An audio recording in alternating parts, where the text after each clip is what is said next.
So he very clearly understands how to play his character and the very small nuances of his character that make him use. You know what I mean? Like, not every character has tools like that. So he's very good at using what his character specializes in. So now we'll see if Hungry can turn that around with Fox's tools, see how well they can be acquainted against Diddy Kong. As fighting Diddy Kong is quite different from fighting Pac-Man. You're going to be much more mobile. However, there's still a lot of instances there that we have to look at where it's fairly similar as far as control goes. You want to lock down their movement options. You want to try and prevent them from making use out of their items, especially so when it comes to the level of control that Angel's able to get with Banana. Oh, that's a donkey up. Goodbye. But sometimes you just got to remember that a monkey's got to do it. And Angel is a monkey that is not afraid to do it. Yeah, that's the thing with Fox. If you get forced to fire Fox anywhere off the stage, expect that dunk to be coming, especially where he was positioned. You know, if you're further off to the sides, you know, it's a little harder to set up that dunk because, oh, they're so far, I can't get my down air in place. I'll have to set up for a forward air or something else. But in a position like that, oh, that's an easy one. I'm going to take that to the bank and cash it in for all the money. Yeah, no matter the skill level, that's just one of Fox's greatest faults. The fact that his recovery is so linear. And Diddy Kong, an especially good character, being able to take advantage of linear recoveries as a whole. However, quick swipe upwards with the up smash is going to allow Hungry to sort of turn the sights back to neutral a little bit, but he still has a good amount of percentage, and Angel's still sitting very comfortably at the ledge. Yeah, he's going to do it again. If you're going to keep Angel Cortes at the ledge, you got to do it while he's below it and not on the stage and not with a banana near him, because otherwise it's curtains. Yeah, and the other thing is, too, how early he goes for the up B. You know, he makes it so he can just run off and go for the down air. But alternatively, right, like, let's say he waits a little bit longer, goes a little bit lower. Now he's forcing Angel to either go really deep and go for that down air or have to time the double jump down air. That makes it a little bit more difficult for him to get that swipe. So it's something he's going to want to be able to keep in his mind if he ends up in that scenario again. But honestly, if you're Hungry in scenario, you're just trying not to have that happen at all.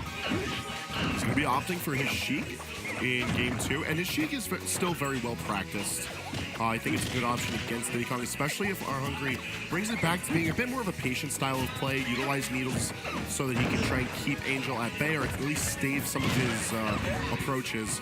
Because much like Game 1, Angel's just moving around everywhere he wants, and he is running the gambit on Arhungry. Look at all that damage already accumulated within the first 30 seconds. Get that extra damage from the banana falling down. Angel having quite the time of his life right now. Has the banana in hand, can set up for potential kill conversion. He actually throws it up, and that gives Arhungry a chance to actually rack up some damage. But at this point, he's looking for that down tilt, he's looking for that banana, he's trying to close out the stock as soon as possible. Angel is fishing. Trying to chase, going from distance. I like how Arhungry able to catch the banana and see if he can move in. Forward air, only going to be able to trade. And just a bit too far away, utilizing the grenade. He's going to be falling off, dropping his stock. Very unfortunate from Arhungry, but he still has plenty of percentage built up onto Angel, and he's still keeping his movement swift, trying not to lose any of the momentum that he accredited during that first stock. All right, man, just to get a punish on that forward smash on shield. Oh, wow, that hit with a really weird part of the bouncing trick hitbox. Goes deep, is unable to catch Angel, lands on stage with advantage, though. It's actually going to lead to a punish. Still going to be able to return to the stage. Arhungry not really making an attempt to go off stage with him. I feel like he could have gotten a little bit more risky, especially since at that point, Angel only had barrels at his disposal, and Sheik has a ton of tools for being able to take advantage of rocket barrel attack recovery. Alright, that down tilt, squatting him out, stopping Arhungry from pushing forward, and now the rapid jab's going to pack on a little bit of extra damage. He puts the banana down, leads to a potential mix-up for a kill. Not going to find it once again, having a little bit of a case of that difficulty that she can have killing sometimes. Needs to find that one conversion, that one jump read. So even though Arhungry's still struggling to end out the stock, I feel like he's been doing a much better contesting for stage control and maintaining the stage control. If he can keep this up throughout the next stock, if he does take it from Angel, throughout the next game, if he does manage to still survive, this could be a very good adaptation from Arhungry with his Sheik that I feel like Angel might struggle a little bit if the playing field's a bit more even. Right, he actually manages to kill with the back air. One that was kind saw, Angel managed to get a punish off of the fact that he had bouncing fish's banana peel. He was stuck there for a little bit longer in that hit lag, gave him a chance, but now Angel can go ahead and clean up that second stock with that up throw to up air, I believe. He kind of went up there, went for it. Didn't even really matter. Pretty high up there toward the blast zone. Was able to get a pretty convincing KO, and Arhungry might opt to go for another switch, or he may stick with the Sheik. The Sheik wasn't looking particularly bad, but he does still have that corn. We'll see it. There's a chance. I'd like to see the Arhungry Sheik stick around a little bit longer, but and we're going to see it again, so I don't even need to go into the core details. Stage-wise, though, I feel like you need to move away from Smashville. We're going to stay there, though. I don't like this. I don't like this for Arhungry. The only reason I said it is because we've seen Angel can control this stage with no issue. By the latter half of the game 2, Arhungry was able to sit firmly in control of the stage, but at the cost of being able to put any pressure onto Angel. It was just sort of tit for tat on going with these minor edge guards. Almost seeing the Angel drop, but not going to get it just yet. All right, actually opts to go back to the stage with an offensive option. There we go, the reverse peanut pop gun from Angel Cortes. It's something you don't really see Diddy's do as much anymore. Like, that was definitely a staple of Zero's play, and Angel's probably the only one that I really see use it as an option so much. Happy to see it back into play. Forward air into the bouncing fish. I'm just noticing now, Flame, about how Arhungry really hasn't interacted with Angel a lot in this set. Mind you, percentage-wise, clearly Arhungry's bleeding a bit on this first stock with the Sheik, and he hasn't been able to put too much onto Angel, but as far as how these players are interacting with each other, they're just sort of moving around each of the spaces that they can occupy without being too threatened from each other. I want to see Arhungry, get a bit more dirty with his approaches, move further onto Angel, force him to move around as much as he is, because Arhungry is running around, laps around this map, but for no reason. Yeah, and it's definitely, you can stay close, doesn't have to commit nearly as much as is currently, but granted, Sheik, there's definitely no punish on that whip forward smash. The immediate barrels coming out from Angel Cortes, though, go ahead and push Arhungry super far away. And now, once again, he's looking for something here. Gonna get that, pops the barrels, but still has time to charge him. He's gonna hit him again. Gonna charge him one more time. Misses the needle, so Angel Cortes will have another chance. And from downtown, the flip kick? That almost killed. I know, right? Isn't that kind of disgusting? Oh. Bad taste in your mouth, right? Like, ew. You're gonna need to spit after that. Man, I don't like when, not even the explosion of Rocket Barrel Pack, just getting in the way of Diddy Kong, letting him charge forward. Really gross. Yeah, I might need to clear my palate. But, hanging on. That back air gonna bounce off the stage, no tech. That was a very unfortunate angle. Angel gonna wrap around to the opposite side. He's gonna get caught for being cheeky. And just like that,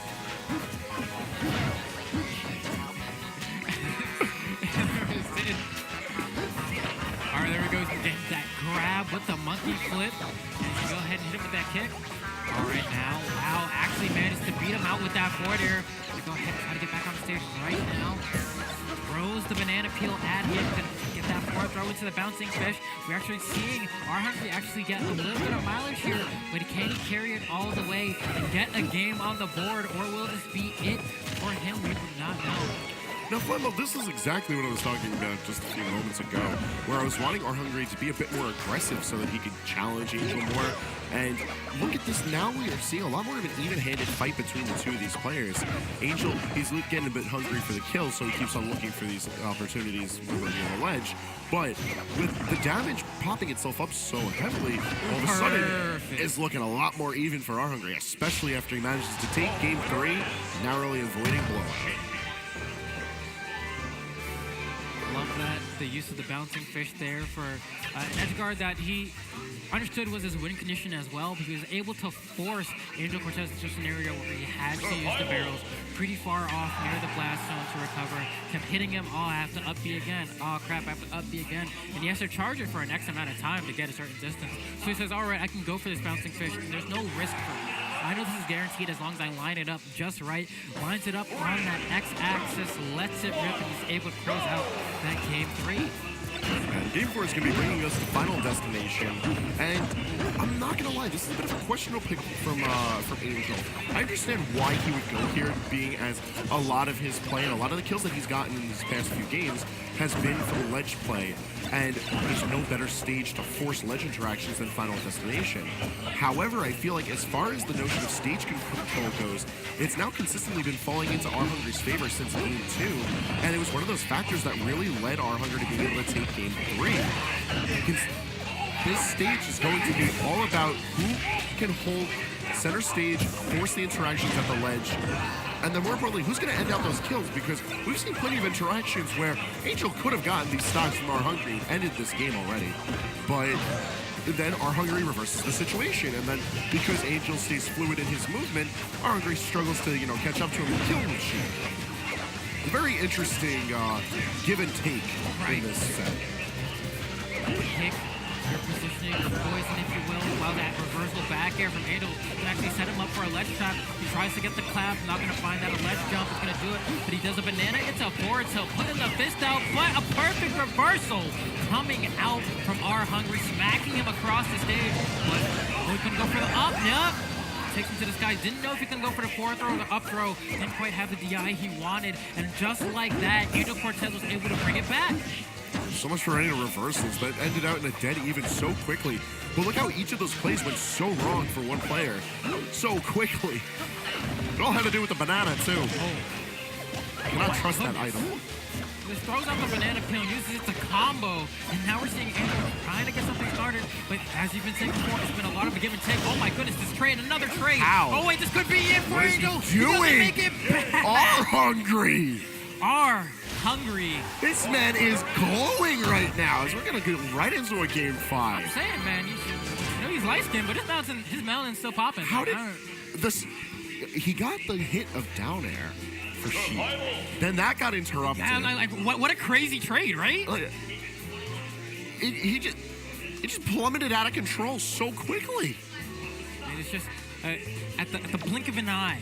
It was looking very, very strong for Angel. He started off fairly convincingly, was able to get 2 games for himself in a row, forcing Arhungry to kind of test out his Sheik a little bit. His Sheik, he felt like could do it, stuck with it, and now that he's stuck to his guns, we actually have ourselves a Game 5. So this could potentially be a reverse 3-0 if Arhungry is able to close it out right now. We're going to see if Angel Cortes is able to stop that future from happening. Will it be this world line, or is it going to be something else?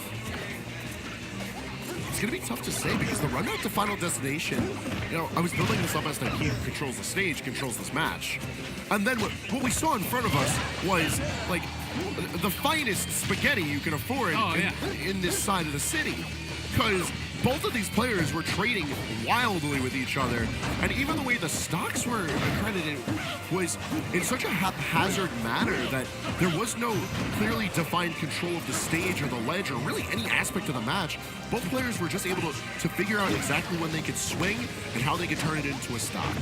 And we're seeing now from Arhungry that he's opting to try and see if he can get Angel off stage and force him a scenario where he has to burn those barrels and try to clip it with needles or some hitbox. He's realized it's worked out pretty decently for him, but that forward smash is actually going to kill Arhungry. So we do have Angel potentially in this place to win this set. He's running away with it a little bit, taking 50%, still extending his advantage state. Arhungry needs to wake up now, or this is going to be his last stock in this tournament.